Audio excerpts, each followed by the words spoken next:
Good evening, and thank you for joining me for another Boring Books for Bedtime. I hope tonight's selection provides all the boredom your busy brain needs to quiet down and let you get some sleep. So find a comfortable spot. Adjust your volume. Take a nice deep breath in. Let it out slowly. And off we go.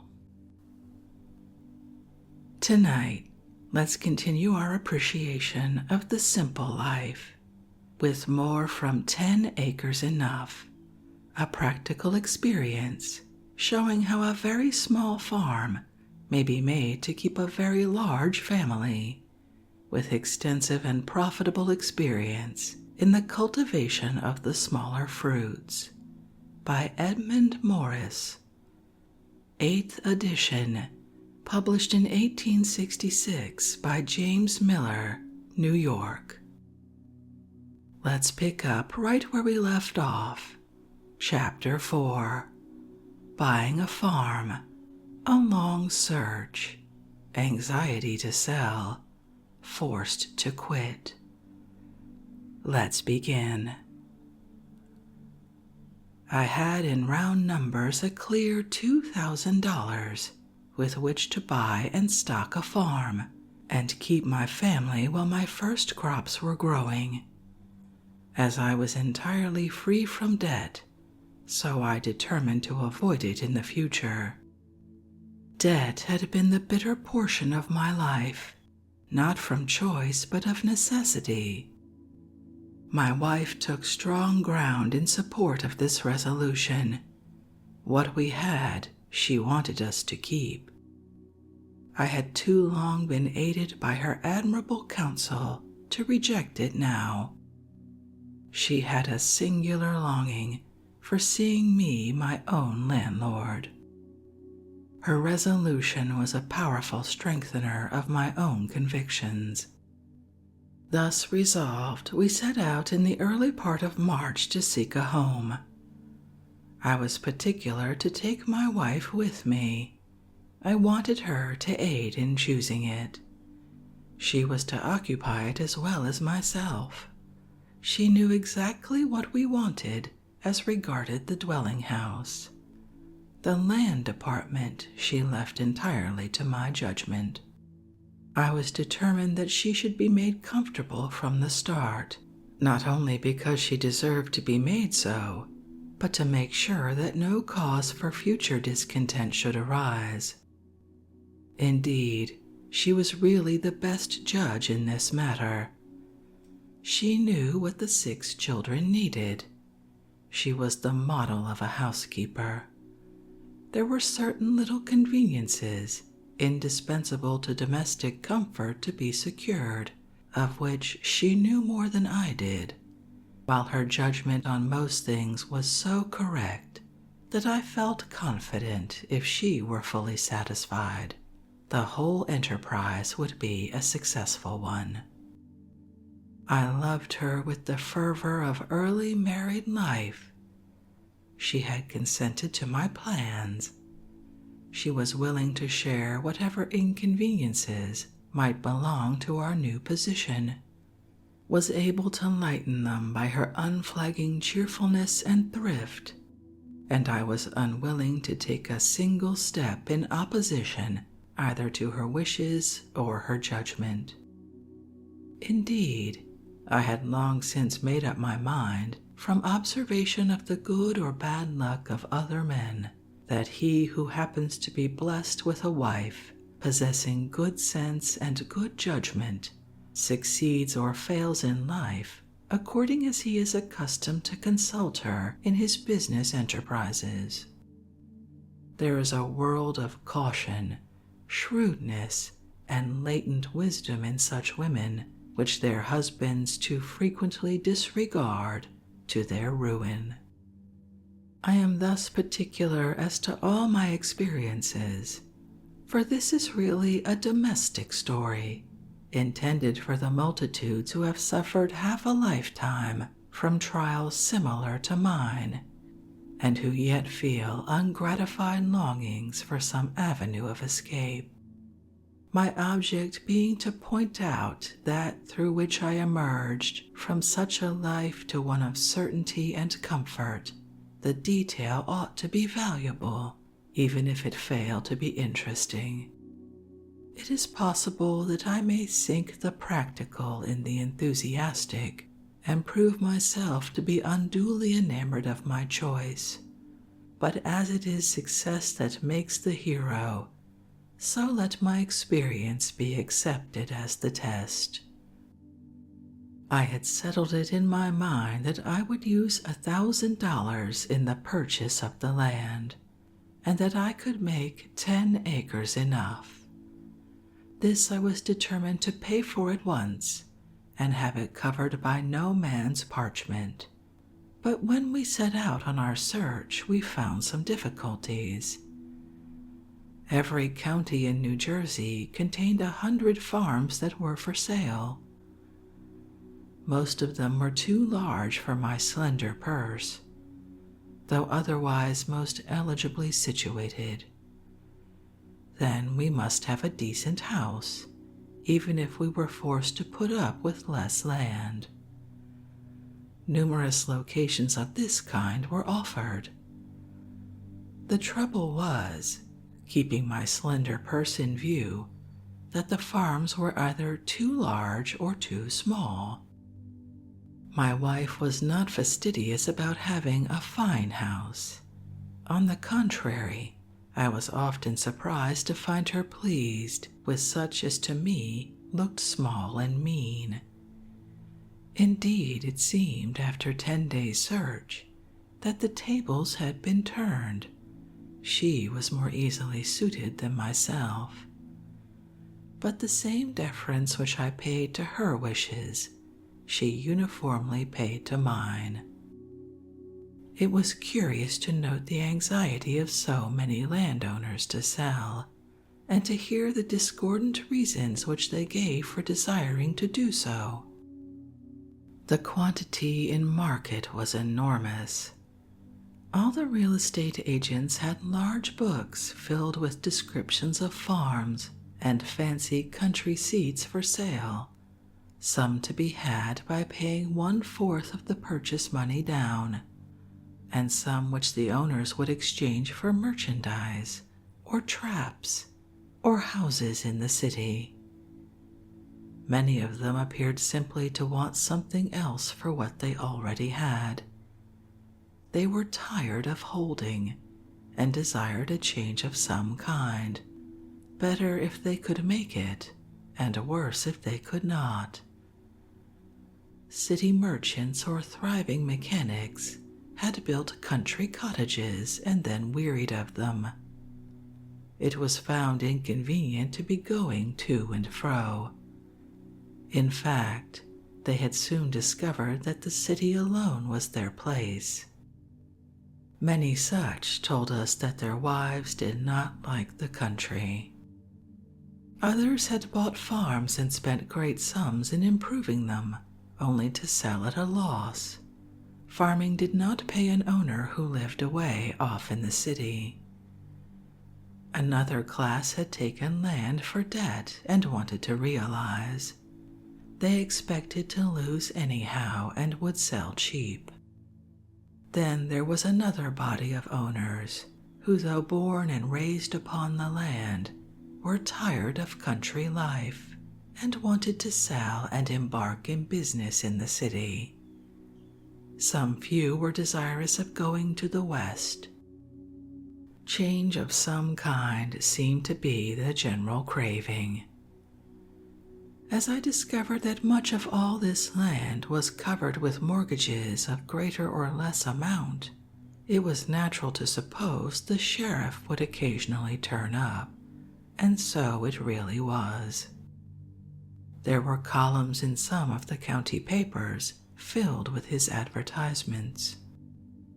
I sometimes thought the whole country was for sale. But yet there was a vast body of owners, many of them descendants of the early settlers, whom no consideration of price could tempt to abandon their inheritances. They seemed to know and understand the value of their ancestral acres. We met with other parties, recent purchasers, who had bought for a permanency and who could not be induced to sell. In short, there seemed to be two constantly flowing streams of people, one tending from city to country, the other from country to city. Doubtless it is the same way with all our large cities. I think the latter stream was the larger. If it were not so, our cities could not grow in population at a rate so much more rapid than the country. At numerous farmhouses, inquiries were made if we knew of any openings in the city in which boys and young men could be placed. The city was evidently the coveted goal with too large a number. This glut of the land market did not discourage us. We could not be induced to believe that land had no value, because so many were anxious to dispose of it. We saw that it did not suit those who held it, and knew that it would suit us. But we could not but lament over the infatuation of many owners, who we felt certain would be ruined by turning their wide acres into money and exposing it to the hazards of an untried business in the city. I doubt not that many of the very parties we then encountered have long before this realized the sad fate we feared and learned too late that lands are better than merchandise. One morning about the middle of March, we found the very spot we had been seeking. It lay upon the Amboy Railroad, within a few miles of Philadelphia, within gunshot of a railroad station, and on the outskirts of a town containing churches, schools, and stores, with quite an educated society. The grounds comprised 11 acres, and the dwelling house was quite large enough for my family. It struck the fancy of my wife the moment we came up to it, and when she had gone over the house, looked into the kitchen, explored the cellar, and walked round the garden, she expressed the strongest desire to make it our home. There was barn enough to accommodate a horse and cow, with a ton or two of hay, quite an extensive shed, and I noticed that the barnyard contained a good pile of manure which was to go with the property. The buildings were of modern date, the fences very good, and there was evidence that a former occupant had exercised a taste for fruit and ornamental trees, while the garden was in very fair condition. But the land had been wholly neglected. All outside of the garden was a perfect scarecrow of tall weeds, thousands of which stood clear up to the fence top, making sure that they had scattered seeds enough for 20 future crops. But I noticed that the land directly opposite was in the most admirable condition, and I saw at a glance that the soil must be adapted to the very purpose to which it has been applied. The opposite ground was matted with a luxuriant growth of strawberries, while rows of stalwart raspberries held up their vigorous canes in testimony of the goodness of the soil. A fine peach orchard on the same neighboring property seemed impatient to put forth and blossom unto harvest. The 11 acres could be no worse land than this, and though I had a horror of weeds, yet I was not to be frightened by them.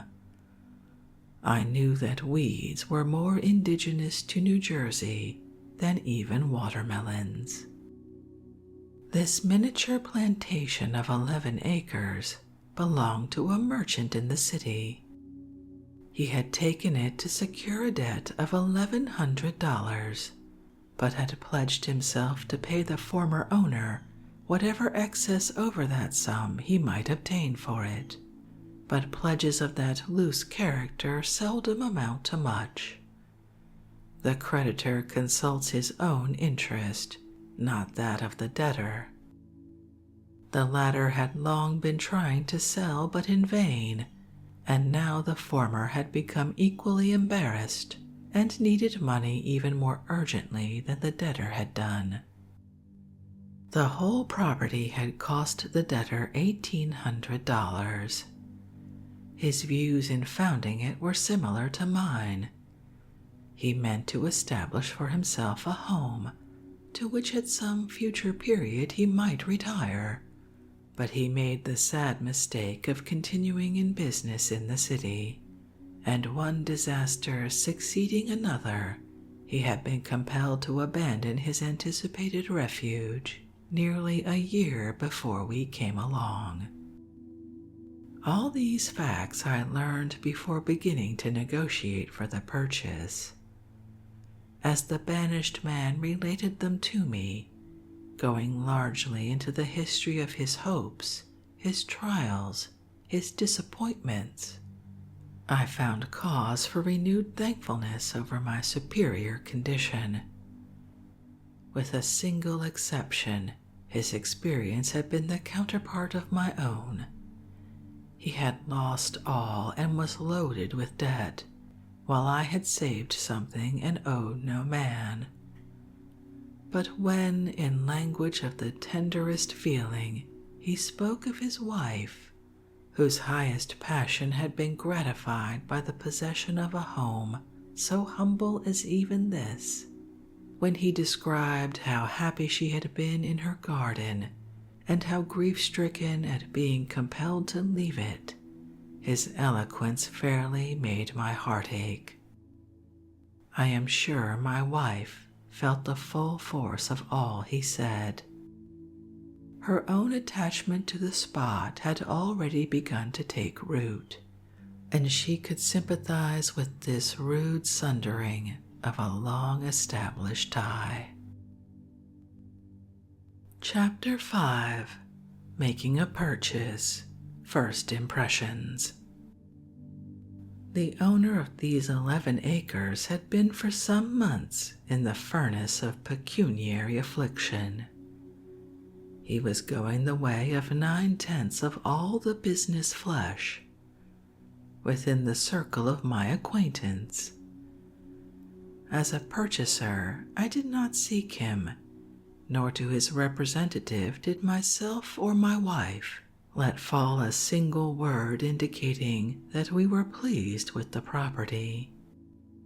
When $1,500 were named as the price, I did indulge in some expression of surprise, thinking it was quite enough. Discovering subsequently that the owner was an old city acquaintance, I dropped in one morning to see him, and for an hour we talked over the times, the markets, the savage rates demanded for money, and how the spring business was likely to turn out. On real estate I was mute as a mouse, except giving it as my decided opinion that some holders were asking greater prices than they would be likely to realize.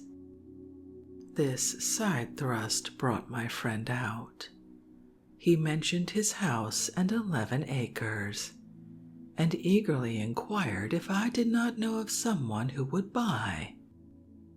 With as much indifference as I could assume, I asked his terms. He told me with great frankness that he was compelled to sell, and that his need of money was so great that he might possibly do so whether the debtor got anything or not. He urged me to find him a purchaser, and finally gave me the refusal of the place for a few days. Now, the plain truth was that my anxiety to buy was quite as great as his was to sell. During the next week we met several times, when he invariably inquired as to the prospect of a purchaser, but I had no encouragement to offer. When I thought I had fought shy long enough, I surprised him by saying that I knew of a purchaser who was ready to take the property at $1,000. He sat down and indulged in some figuring, then for a few moments was silent, then inquired if the offer was a cash one and when the money could be had. I replied the moment his deed was ready for delivery. It was evident that the offer of instant payment determined him to sell at so low a price. Cash was everything. Opening his desk, he took out a deed for the property, ready to execute whenever the grantee's name, the date, and the consideration should have been inserted, handed it to me, and said he accepted the offer, only let him have the money as quickly as possible. I confess to both exultation and surprise. I had secured an unmistakable bargain. The ready-made deed surprised me, but it showed the owner's necessities and that he had been prepared to let the property go at the first decent offer. The natural selfishness of human nature has since induced me to believe that I could have bought for even less had I not been so precipitate. His searches and brief of title were also ready. A single day or two was enough to bring them up. He had been determined to sell. The transaction seemed to involve a succession of surprises. His turn for a new one came when he found that I had inserted my wife's name in the deed. So, paying him his $1,000, I returned with the deed to my wife, telling her that she had now a home of her own, that come what might, the property was hers, that the laws of New Jersey secured it to her, and that no subsequent destitution of mine could wrest it from her. This little act of consideration was as gratifying a surprise to her as any that either buyer or seller had experienced. If rejoiced at my having secured the place, it gave to it a new interest in her estimation, and fixed and made permanent the attachment she had spontaneously acquired for it. Her gratification only served to increase my own. It is thus that small acts of kindness make life pleasant and desirable. Every dark object is made light by them, and many scalding tears of sorrow are thus easily brushed away. When the heart is sad, and despondency sits at the entrance of the soul, a little kindness drives despair away, and makes the path cheerful and pleasant. Who then will refuse a kind act? It costs the giver nothing, just as this did, but it is invaluable to the receiver. No broader acres, no more stately mansion, whether in town or country, could now tempt my wife to leave this humble refuge. Here she has been ever happy, and here, I doubt not, she will end her earthly career. In a week the house was vacated and cleansed, and we were in full possession. My wife was satisfied, my children were delighted, and I had realized the dream of 20 years. One strong fact forced itself on my attention the first night I passed under my new roof. The drain of $300 per annum into the pocket of my sitting landlord had been stopped. my family received as safe a shelter for the interest of $1,000 as he had given them for the interest of 5,000. The feeling of relief from this unappeasable demand was indescribable. Curiously enough, my wife voluntarily suggested that the same feeling of relief had been presented to her.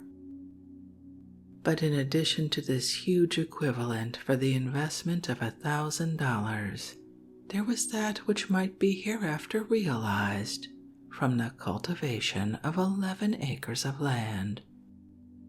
This lodgment was effected on the 1st of April, 1855, when all our household fixings had been snugly arranged, and I took my first walk over my little plantation on a soft and balmy morning.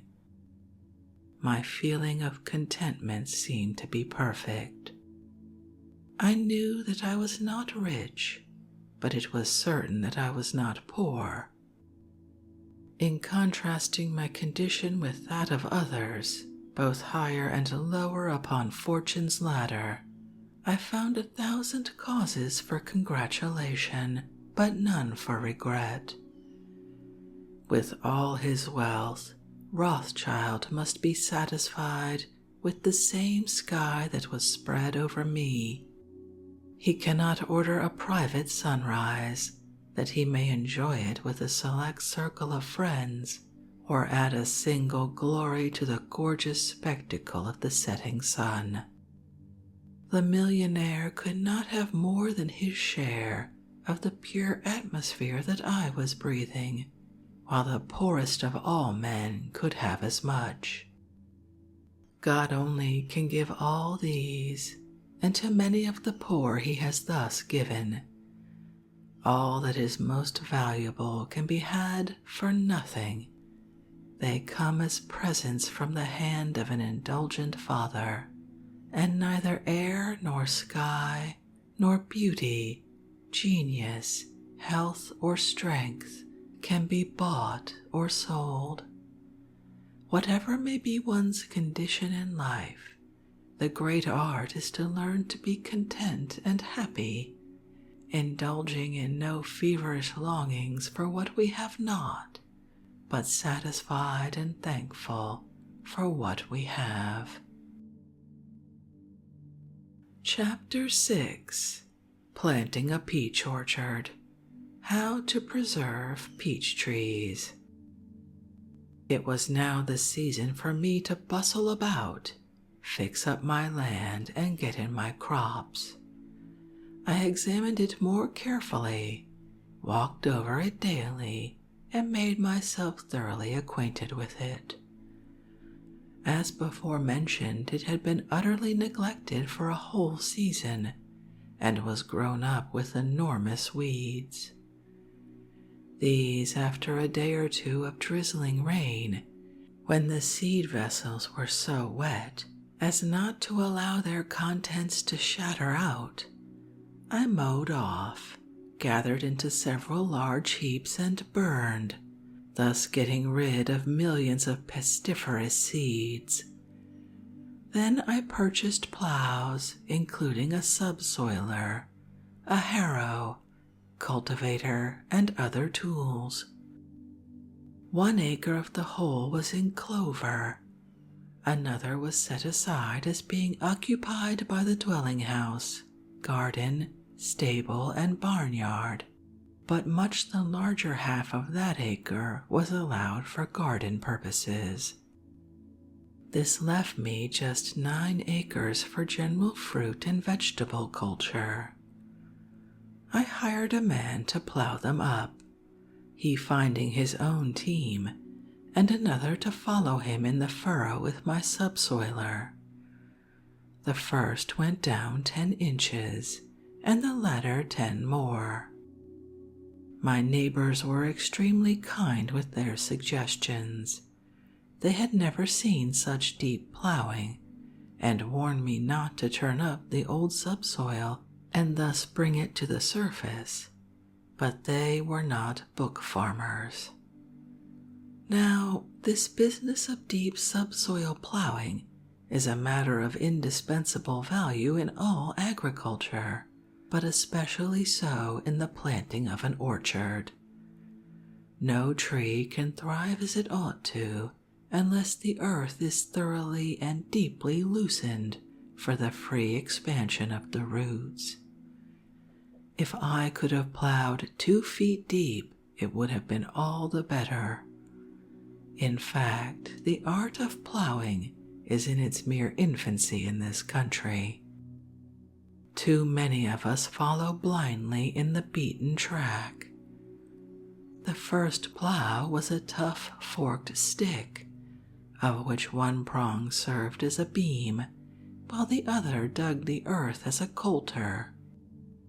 Of course, the plowing was only scratching. It would have been preposterous to expect the plowmen of Hesiod's or of Virgil's time to turn up and mellow the soil to a depth of 15 or 16 inches. Down to the present age, plowing was inevitably a shallow affair, but iron plows, steel plows, subsoil plows have changed all this. It is as easy today to mellow the earth to the depth of 2 feet as it was a century ago to turn over a sward to the depth of 6 inches. Besides, our fierce trying climate, so different from the moist, milder one of England, Ireland, or even Holland, whence our ancestors emigrated, absolutely requires of us deep plowing. Drought is our perpetual danger. Most crops are 20 to 60% short of what they would have been with adequate and seasonable moisture. That moisture exists not only in the skies above, but in the earth beneath our plants. Though the skies may capriciously withhold it, the earth never will if we provide a rich, mellow subsoil. We cannot and we need not plow so very deep each year to assure this, if the subsoil is so underdrained that the superabundant moisture of the wet season does not pack it. Underdraining as the foundation and deep plowing as the superstructure, with ample manuring and generous tillage, will secure us ample crops such as any section of our country has rarely seen. Our corn should average 70 bushels per acre. Each field should be ready to grow wheat if required. Every grass lot should be good for 3 tons of hay per acre. Abundant fruits should gladden our fields and enrich our farmers' tables. So should our children no longer seek, in flight to crowded cities or the remote West, an escape from the ill-paid drudgery and intellectual barrenness of their fathers' lives, but find abundance and happiness in and around their childhood's happy homes. I laid out $200 in the purchase of old, well-rotted stable manure from the city, spread it over the 10 acres, and plowed up 9 of them. I then set out my peach trees on 6 acres, planting them in rows 18 feet apart and 18 feet asunder in the rows. This accommodated 134 to the acre, or 804 in all.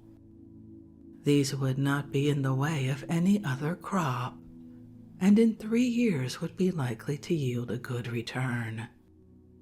The roots of every tree underwent a searching scrutiny before it was planted, to see that they harbored no members of that worm family which is so surely destructive of the peach. As trees are often delivered from the nursery with worms in them, so many of these were infected. The enemy was killed, and the butt of each tree was then swabbed with common tar, extending from where the roots begin to branch out about 12 inches up. It is just about there, say between wind and water, at the surface of the ground, where the bark is soft, that in June and September the peach moth deposits her eggs. From these is hatched the worm which kills the tree, unless picked out and destroyed. To perform this searching operation on 1,000 trees every year would be laborious and expensive. There would also be great danger of its being imperfectly done, as many worms might escape the search, while the vital power of the tree would be seriously impaired by permitting them to prey upon its bark and juices even for a few months. Prevention would be far cheaper than curing. The offensive odor of the tar will cause the moth to shun the tree and to make her deposit somewhere else, while if any chance to light upon it, they will stick to the tar and there perish like flies upon a sheet of fly paper. The tar was occasionally examined during the season to see that it kept soft and sticky, and where any hardening was discovered, a fresh swabbing was applied. The whole operation was really one of very little trouble, while the result was highly remunerative. Thoughtfulness, industry, and a little tar did the business effectually. I believe no nostrum of putting ashes round the butt of a peach tree to kill the worms, or any other nostrum of the kind, is worth a copper. The only sure remedy is prevention. Do not let the worms get in, and there will be no effort needed to get them out. I planted none but the rarest and choicest kinds. Economy of a few cents in the price of a tree is no economy at all.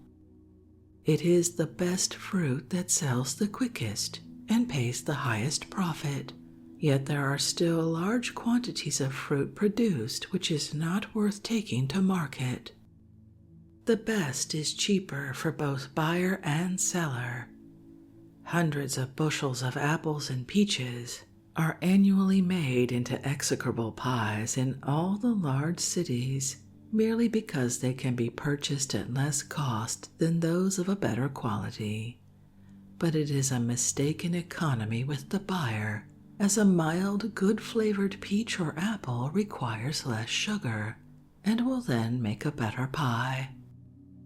Many persons have a pride in and attach too much consequence to a tree which sprung up spontaneously on their own farm, or perhaps which they have cultivated with some care, and then numbers of comparatively worthless seedlings occupy the places that should be improved by finer varieties, and which, if cultivated, would afford a greater profit. It is as easy to grow the choicest as the meanest fruit. I have a relative in Ohio who has a peach orchard of 11 acres, which has yielded him $5,000 in a single season, during which peaches were selling in Cincinnati at 25 cents a bushel. It is easy to understand that his orchard would not have produced him that sum at that price. No, it did not. He received $2 a bushel, more readily than his neighbors got 25 cents, for the same variety of peaches, and this is how he did it. When the peaches had grown as large as a hickory nut, he employed a large force and put on 185 days' work in picking off the excess of fruit. More than 1/2 of the fruit then upon the trees was carefully removed. Each limb was taken by hand, and where within a space of 18 inches there would be probably 20 peaches, but 6 or 7 of the fairest would be left to ripen. Thus, by carefully removing all but the strongest specimens and throwing all the vigor of the tree into them, the peaches ripen early and are remarkable for size and excellence of quality. But this was labor, 7 months' labor of one man in a small peach orchard.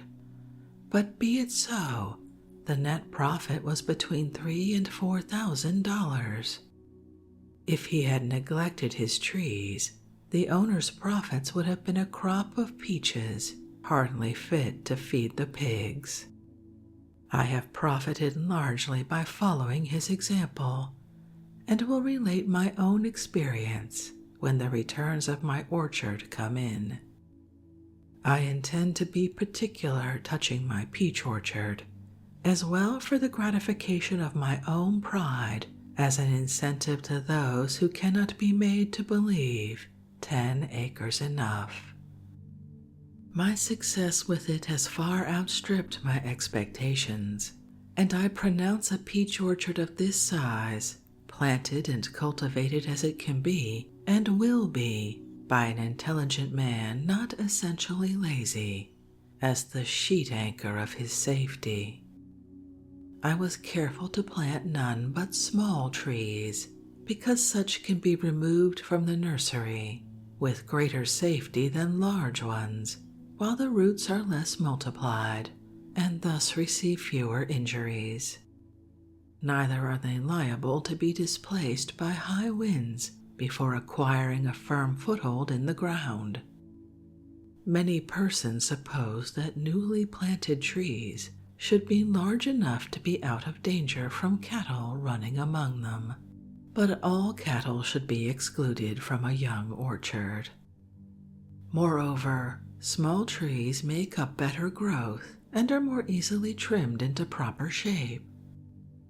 All experienced horticulturists testify to the superior eligibility of small trees. 1 year old from the bud is old enough, and the same generally may be said of apples and pears. I dug holes for each tree 3 feet square and 2 feet deep, and filled in with a mixture of the surrounding topsoil and leached ashes, a half bushel of the latter to each tree. Knowing that the peach tree delights in ashes, I obtained 400 bushels from a city soap works, and am satisfied they were exactly the manure my orchard needed. Every root which had been wounded by the spade in removing the tree from the nursery was cut off just back of the wound, paring it smooth with a sharp knife. The fine earth was settled around the roots by pouring in water, after which the mixture of earth and ashes was thrown on until the hole was filled, leaving a slight depression round the tree to catch the rain, and the tree at about the same level it had maintained when standing in the nursery. I did not stake up the trees. They were too small to need it. Besides, I should be all the time on hand to keep them in position. Being a newcomer, I had no straw with which to mulch them to retain the proper moisture about the roots, or it would have been applied. But the season turned out to be abundantly showery, and they went on growing from the start. Not a tree was upset by storm or wind, nor did one of them die. I do not think the oldest nurseryman in the country could have been more successful. This operation made a heavy draft on the small cash capital which I possessed, but small as it was large enough to show that capital is indispensable to successful farming. Had I been without it, my orchard would have been a mere hope instead of a reality, and I might have been compelled to wait for years before feeling rich enough to establish it. But when the work of planting was over, my satisfaction was extreme, and when I saw the trees in full leaf, giving token that the work had been well done, I felt that I had not only learned but accomplished much. I had been constantly on the ground while the planting was progressing, had seen for myself that every tree was cleared of worms, had held them up while the water and the earth and ashes had been thrown in and gently packed about the roots, and had given so much attention in other ways as to feel sure that no part of the whole operation had been neglected, and hence I had a clear right to regard it as my own job. The cost of planting this orchard was as follows: 804 trees at 7 cents, $56.28. Planting them, 2 cents, $16.08. Plowing and harrowing, $20. 400 bushels of ashes, $48. Manure, $200. Total cost, $340.36. I have unfairly saddled on the orchard the whole charge of $200 for manure, because it went to nourish other crops which the same ground produced. But let that go. The land was quite poor, needed all it got, and I had no faith in farming without manure. Had my purse been heavy enough, the quantity should have been trebled. As I am writing for the benefit of others, who I hope are not yet tired of peaches, let me add that this fruit will not succeed on ground where a previous orchard has been recently grown. Neither can one be sure of getting healthy trees from any nurseryman who grows his on land from which he had recently produced a similar crop. The seed must be from healthy trees, and the buds from others equally free from disease. The peach, unless carefully watched and attended, is a short-lived tree, but it returns a generous income to a careful and generous grower. Of latter years, the worm is its most formidable enemy, but with those who think a good tree is as much worth being taken care of as a good horse, there will be neither doubt nor difficulty in keeping the destroyer out. 10 well-grown bearing trees which I found in the garden were harboring 190 worms among them when I undertook the work of extermination. I bared the collar and roots of each tree as far as I could track a worm and cut him out. I then scrubbed the whole exposed part with soap suds and a regular scrubbing brush, after which I let them remain exposed for a week. If any worms had been overlooked, the chips thrown out by their operations would be plainly visible on the clean surface at the week's end. Having tracked and cut out them also, I felt sure the enemy was exterminated and covered up the roots, but first using the swab of common tar, applying it all round the collar and some distance up. These garden trees were terribly scarified by the worms, but the cleaning out I gave them was effectual. The soap suds purged the injured parts of the unhealthy virus deposited by the worms, leaving them so nice and clean that the new bark began immediately to close over the cavities and soon covered them entirely. I thus saved 10 valuable bearing trees. Then I shortened in the long, straggling branches, for the peach will certainly grow sprawling out on every side, forming long branches which break down under the weight of a full crop at their extremity, unless the pruning knife is freely used every season. All this was the work of less than a day, and shows that if peach orchards perish after bearing only 2 or 3 crops, it may be attributed solely to mere neglect and laziness on the part of their owners. They plant trees, refuse to take care of them, and then complain if they die early. The world would soon be without pork if all the pigs were as much neglected. These 10 trees have never failed to produce me generous crops of luscious fruit. I cannot think of any investment which has paid me better than the slight labor annually required to keep them in good condition.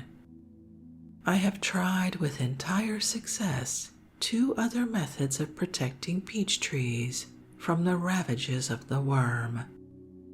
I have found gas tar equally effectual with the common tar, and much more easily obtained, but care must be taken not to cover a height of more than 4 to 6 inches of the butt of the tree. If the whole stem from root to branch be covered, the tree will surely die. Another method is to enclose the butt of a jacket of pasteboard or even thick hardware paper, keeping it in place with a string and lowering it an inch or 2 below the ground, so as to prevent the fly having access to the soft part of the bark. These jackets will last 2 or 3 years, as they should be taken off at the approach of winter to prevent them from becoming a harbor for insects, but they are an infallible preventative. I have recently procured a supply of the thick tarred felt which is used for making paper roofs to be cut up and turned into jackets. This material will last for years, being waterproof, while the odor of the gas tar in which it has been steeped is peculiarly offensive to the whole tribe of insects. And with that, we've reached the end of Chapter 6 of 10 Acres Enough by Edmund Morris. I always find journals like this fascinating, and I hope you enjoyed it as well. If you'd like to read this work for yourself, as always, you'll find a link to a free ebook from Project Gutenberg in the show description. If you'd like to connect or suggest a boring book you'd like to hear read, drop me an email via our website, www.boringbookspod.com, or connect with me on Twitter at boringbookspod. It's always a pleasure to hear from you. And before we end, let me apologize for the sound of blue jays and dropping acorns. You can definitely tell it's fall in Florida. Thank you so much for joining me for this evening's reading. Until our next boring book, good night.